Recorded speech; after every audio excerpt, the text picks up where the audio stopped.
Here's how you need to have your table of contents updated. Give you a minute to do that.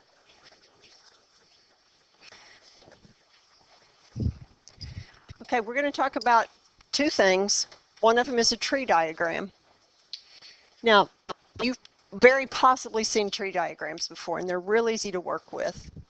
A tree diagram is a simple way of representing a sequence of events.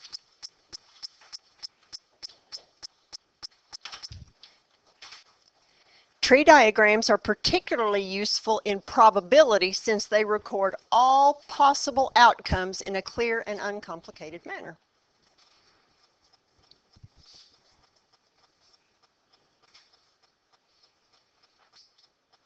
By the way, this is going to go on page 145 of your notebook. So Hamish will wear either a white, purple, or yellow tie with a white, purple, or yellow jacket. Use a tree diagram to show how many different choices he has. Can any of you in your head figure out how many choices he would have? How do you get 9? How do you know it's 3 times 3? Okay. Do you know how to draw a tree diagram for that? Okay. You can do it. You can do it a couple ways. You can do it horizontally or you can do it vertically, and it doesn't matter. Doesn't matter which. So what I'm going to do is I'm going to write it like this. White jacket, purple jacket, or yellow jacket. They do hurt. Now, each of those, oh, snap. I meant to put a tie first. It doesn't really matter, does it? Honey, there's not a blue one in this list.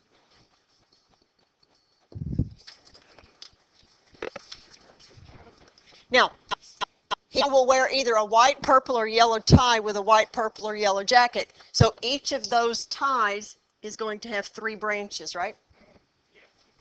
With a white jacket, a purple jacket, or a yellow jacket. A white jacket, a purple jacket, or a yellow jacket. A white jacket, a purple jacket, and a yellow jacket. It certainly does. It certainly does. So, all you do is count how many ends there are. You got 1, 2, 3, 4, 5, 6, 7, 8, 9. 9 possible outcomes. Now, most of you said, well, you're just going to do 3 times 3, and that's called the counting principle, which is the other thing we're going to talk about. Now, what if the jacket and tie cannot be the same color? What would we take out? Would we take anything out of the white tie section? This one wouldn't be there, would it?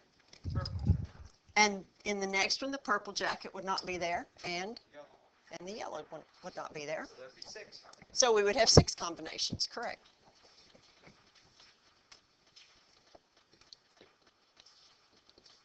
And I believe we're done with the first page.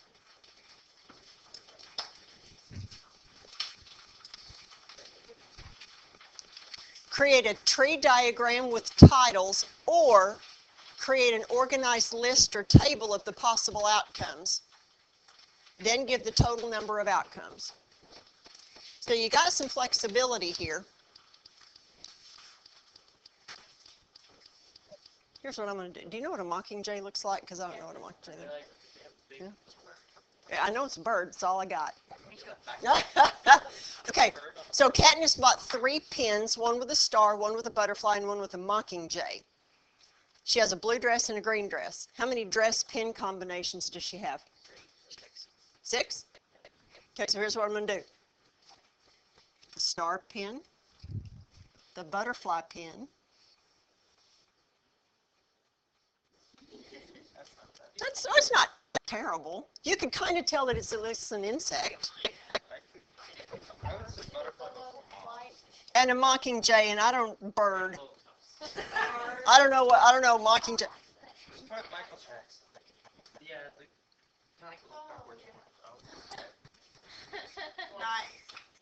Thank you. Thank you. And then she's got a blue dress and a green dress, so how many branches are going to come off of each pin? 2. A blue dress and a green dress. A blue dress and a green dress. There you go. And a blue dress and a green dress. So how many combinations are there? There are 6 combinations.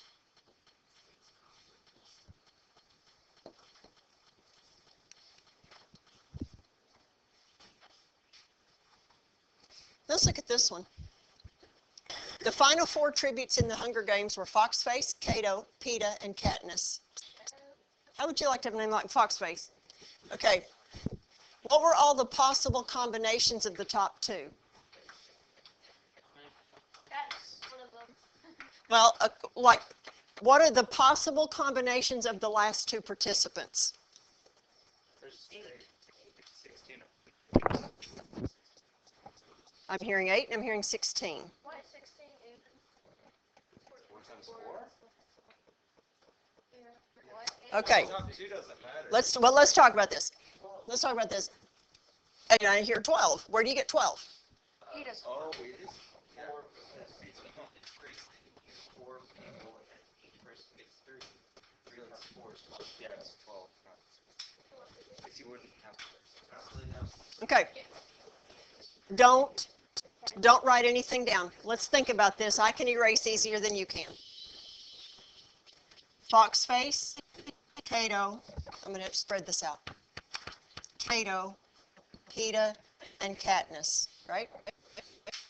So Foxface could be paired with Cato, Peeta, and Katniss, right? Cato could be paired with Foxface, Peeta, or Katniss.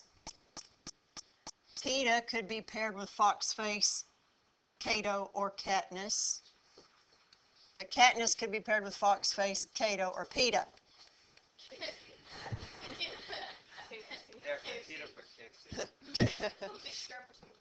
Now, here's a question. Are any of those duplicates? Here, look right here. Here's Foxface and Katniss. Here's Foxface and Katniss. Does the order matter? If it's just which 2, does it matter if it's Foxface and Katniss or Katniss and Foxface? Not in this case, it doesn't. So just the fundamental counting principle is not going to work here, is it? Yeah, I got to take out the duplicates. Now, I want to show you a way you could do this and not have to worry about duplicates. Actually, I'm going to show you a couple things. Now, I'm going to refer to them by the first letter of their name, okay? Who could Foxface be paired with? Cato. He can be paired with Peeta. He can be paired with Katniss. Right? That's all the possible combinations that are going to have Foxface, right? Who could Cato be paired with? Why didn't you say Foxface? Because he's already paired with Foxface. Good. So Cato could be paired with Peeta, and Cato could be paired with Katniss. What about Peeta? What about Peeta and Foxface? It's already there. What about Peeta and Cato? It's already there. So Peeta and Katniss. And Katniss has already got everybody. How many choices?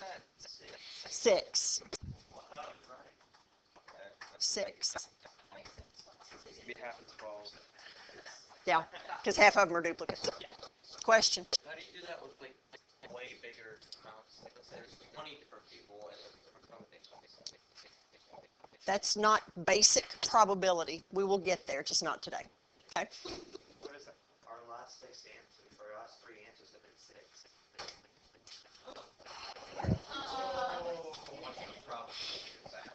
Yeah, exactly. Okay, Katniss is at the cornucopia. She can get a square of plastic, a backpack, a bow and arrow, or a tent. Then she can either run the opposite direction of either Cato, Thresh, or Peta. Then she could be allies with the Careers or Rue. I mean, Can we do this with a tree diagram? oh yeah. Okay, what would be the top row of our tree diagram? Very plastic. Plastic,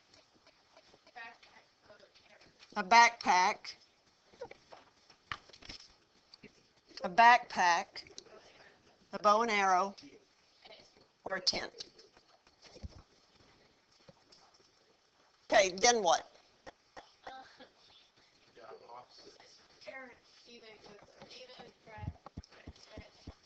So opposite of Cato, Thresh, or Peta, right? Cato, Thresh, or Peta. You can be drawing this. Cato, Thresh, or Peta. Yeah, Cato, Thresh, or Peta.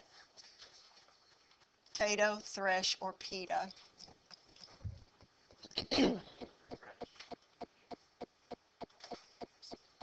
Next, she can be allies with the Careers or with Rue. So how many options are there? So Careers or Rue. Careers or Rue.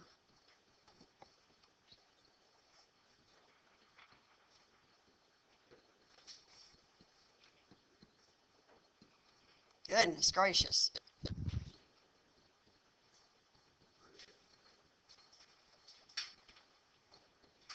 Yes, that's what I read. It's crazy. That's why I said that. How many ends are you going to have? A lot. 24. So there are 24 possible outcomes here. Now this is where you just flat out say, no, I am not going to do a tree diagram for stuff this big because there's so many options.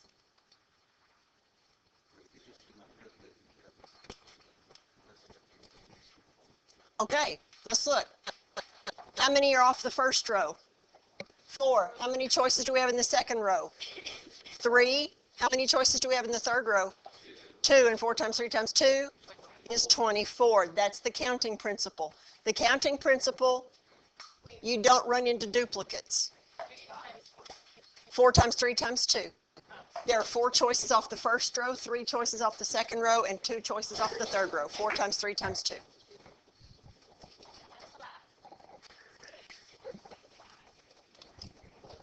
All right.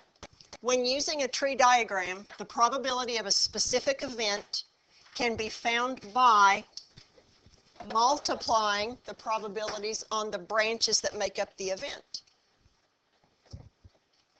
That's what we just did.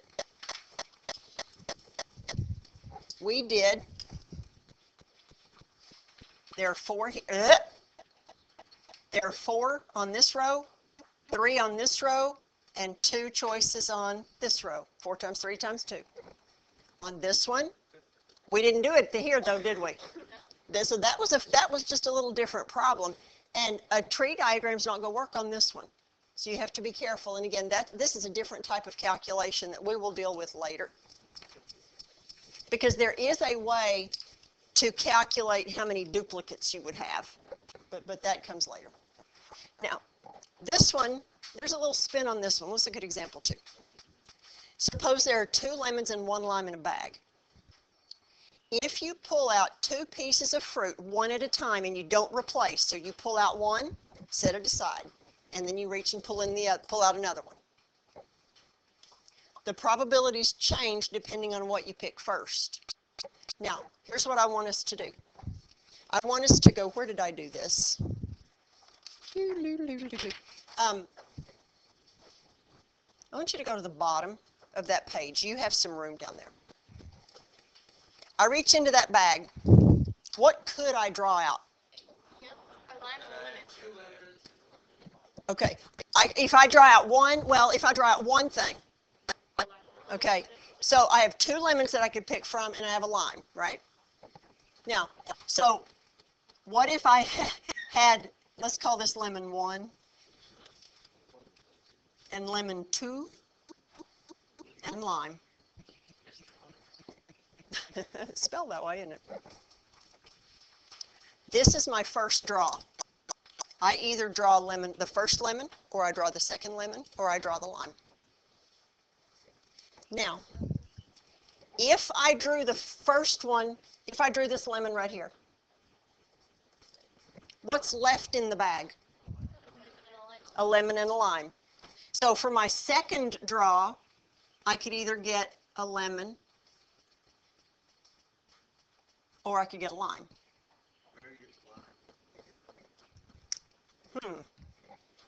Now, what if I reached in the first time and I got the second lemon? I got lemon number 2. Then what would be in there for me to draw for the second draw? Lemon 1 and the lime.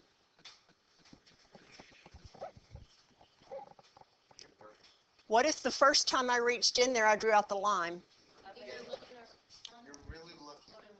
Good. I could either get lemon 1 or I could get lemon 2.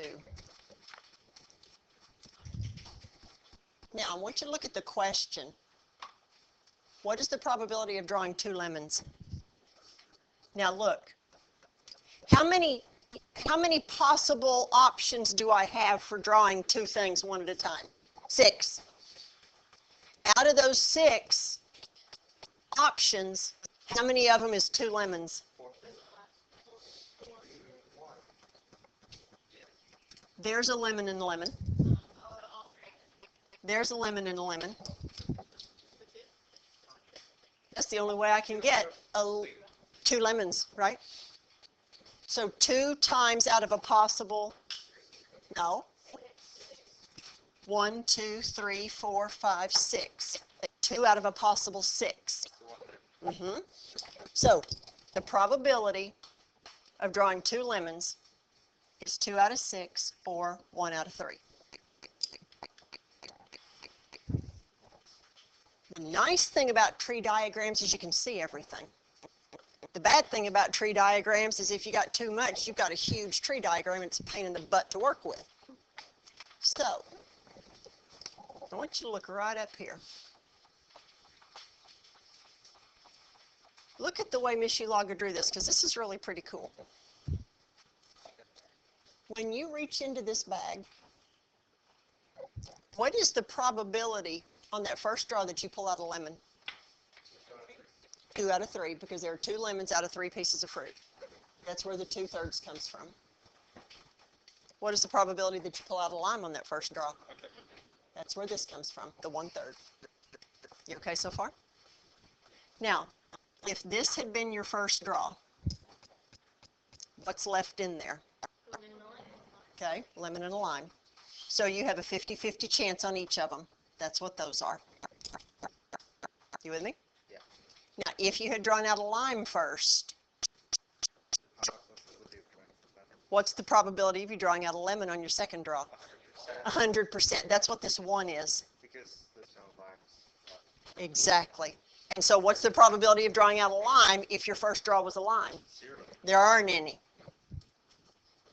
So I want you to look at something. Which of those branches has the 2 lemons? Well, it's this branch right here, isn't it? What if you multiply 2/3 times 1/2? You get 2/6, which is 1/3. And that's what we got right here. So, this is a situation, what?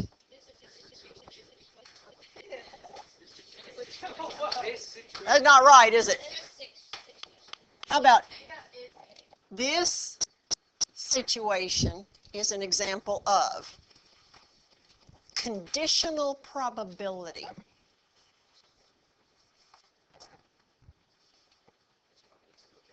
Say again?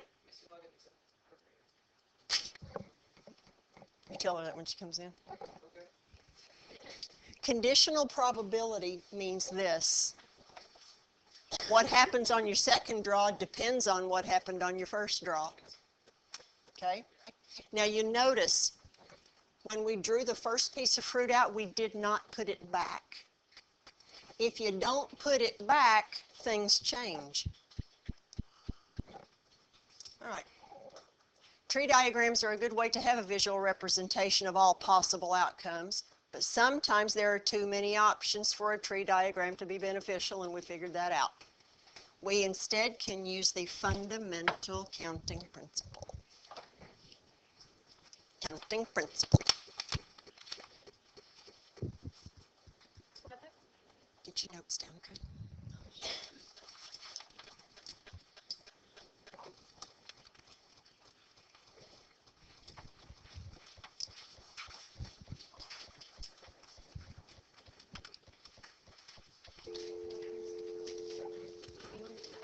Oh, whoops.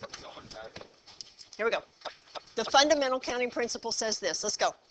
If you have A ways of doing the first event, B ways of doing the second event, and C ways of doing the third event, then you can find the total number of outcomes by just multiplying them together. This principle is difficult to explain in words. To find the total number of outcomes for each scenario, you multiply the total outcomes for each individual event. For example, you go to Subway. Now, no. You go to, here's the deal. So you, band, a lot of times they'll take trips, and band parents have already prepared the meals. So let's say on one particular trip, they took 3 different kinds of sandwiches, turkey, ham, and roast beef. And they took 3 different sides. You could get chips, or you could get coleslaw, or you could get baked beans. And you could get 2 drinks. You could get a pop, or you could get lemonade. How many outcomes are there for the different kinds of meals you could get? 3 times 3 times 2. 27. Wrong. All right.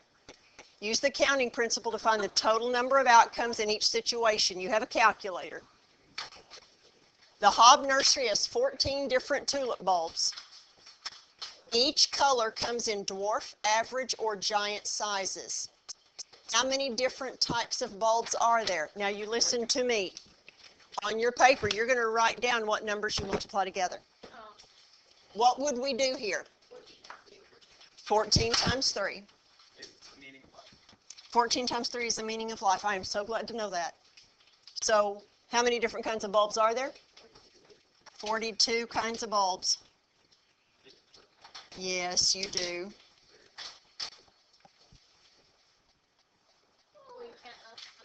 Put it. Put it. Number 2, the type of bicycle Prim wants comes in 12 different colors of trim. There's also a choice of curved or straight handlebars. How many possible selections are there? What do you do? 12 times 2 is 24. I think you're probably right. Different bicycles.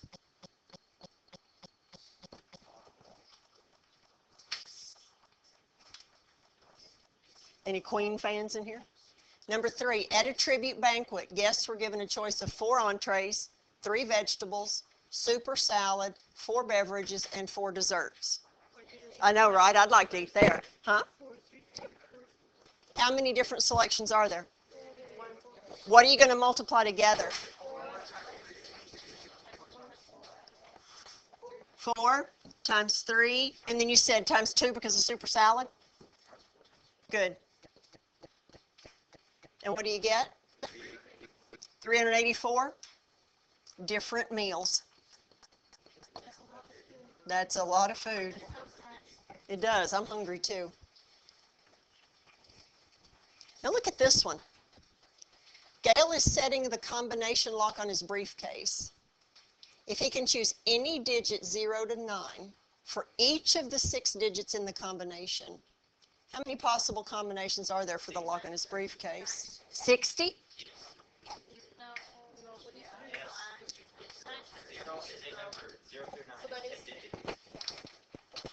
So 60?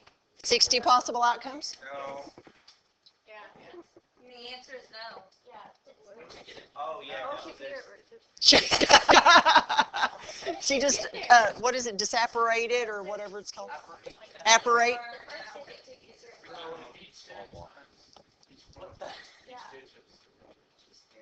Okay, Isaac's got this. Question, comment? 360. Yeah, would it be 360? 360? Let's look. I'm going to show you the way that makes sense in my brain. I got 6 digits, right? First digit, second digit, third digit, fourth digit, fifth digit, sixth digit. Yeah, 360. How many different digits could I put on that first, for that first one? How many could I put in the second one? How many could I put in the third digit?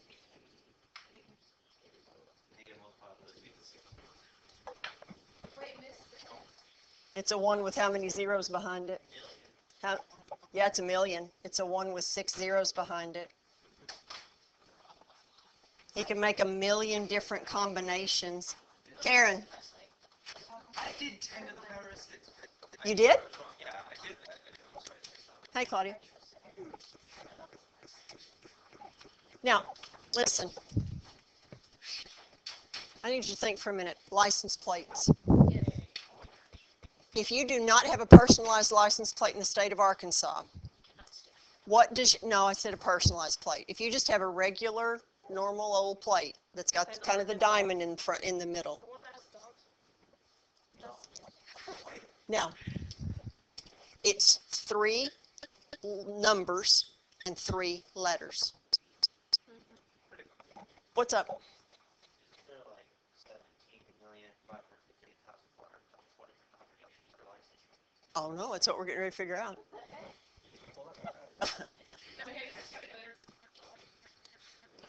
Now, I don't remember if the letters come first or the numbers. Do you remember? Numbers first? Let's say it's numbers first. I have a Razorback. I have a personalized Razorback plate, so I don't. Ooh, flex. And Alpha. Okay. How many digits could be here? No. 10. The digits 0 through 9 could be there. How many here? Now, how many here?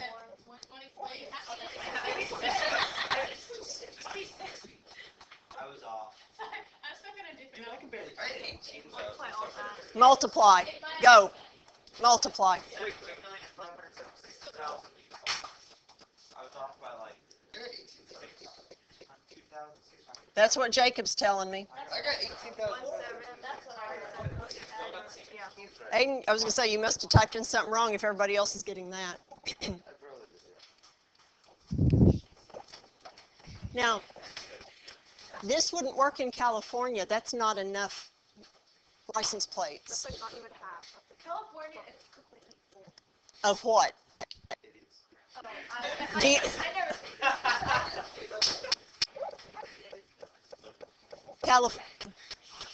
California, I believe, has 7 characters. Arkansas, no, California has 7 characters, and it's a mixture of letters and numbers. But the deal is, the more license plates you need, the more letters you're going to have in, right? Because you have so many more options to pick from. Yes, sir. No, no way. 10 times 10 times 10 times 26 times 26 times 26. It's giving me an extra 0. I don't know. I double checked over everything I put down. Let Noah look at it too, and Cole, and see if the 3 of you can figure that out. Guys, phone numbers. That's 11. Several years ago, Arkansas broke into a 3rd zip code because they were running out of phone numbers with just 2 zip codes. So they had to break a 3rd zip code. 501 is Central Arkansas. That's what I grew up with, was 501. Actually, Arkansas was all 1 zip code when I was a kid. And then it became 501 and 479. And then those started running out, so there became an 8 something. I can't remember. What did I say? Zip code? Area code. Area code. Area code. So 870, that's it. You got to call from that. So the state of Arkansas now has 3 area codes. What happens is when you start running out of phone numbers, then you have to get more zip codes, more area codes. Okay. Yeah, just nod your head and grin. Yeah, that's it. All right, we're almost done right here. Number 5. Shh. Mrs. Everdeen is choosing a paint color from among 6 color choices and choosing wallpaper from among 5 choices. How many total choices are there? How do you do it? 6 times 5. 30 choices.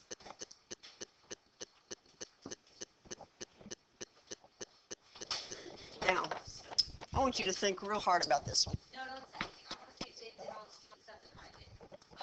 Figure out the answer on number 6. Okay.